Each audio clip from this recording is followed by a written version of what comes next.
এই মুরগিটা কে কীভাবে রান্না করে আমি জানি না, তবে আমরা এই মুরগিটাকে কক মুরগি বলে থাকি। এই মুরগিটা খেতে কিন্তু ভীষণ শক্ত হয়ে থাকে, তো এই জন্য আমরা কিন্তু একটু প্রেশার কুকারে দিই, কারণ আমাদের বাসায় সবাই একটু নরম মাংস খেতে পছন্দ করে।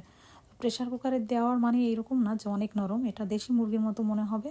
তো এই যে আমি প্রথমে দিয়ে দিলাম পেঁয়াজ কুচি, আদা বাটা, রসুন বাটা, পরিমাণ মতো ঝাল বাটা, ঝালের একটু গুঁড়াও দিয়েছি, হলুদের গুঁড়া, ধনিয়ার গুঁড়া, সয়াবিন তেল, গরম মশলা, তেজপাতা সব কিছু দিয়ে, পেঁয়াজ কুচি সব কিছু দিয়ে কিন্তু আমি এই যে মাংসটাকে ভালো করে ম্যারিনেট করে নিচ্ছি। এভাবে মাখিয়ে কিছুক্ষণ রেখে দিয়ে তারপর কিন্তু চুলায় বসিয়ে দিব। এভাবে রান্না করলে মাংসটা অনেক স্বাদ হয়। আর এভাবে আমি রান্না করে দেখি, আসলেই তরকারিটা অনেক স্বাদ হয়েছে। আমার রান্না কিন্তু শেষ। আমি রান্নার মাঝখানে যে প্রেশার কুকারে দিয়েছিলাম কষিয়ে নিয়ে, সেটা আর আমি ভিডিওতে দেখাইনি, ভিডিওটা অনেক বড় হয়ে যাচ্ছে, তো আমি শর্টকাটে এইভাবে রান্না করেছি। তরকারির কালারটা জাস্ট দেখেন, একদমই ওয়াও, খেতেও কিন্তু সেই মজা হয়েছে। তো আজকে পর্যন্ত, আল্লাহ হাফেজ।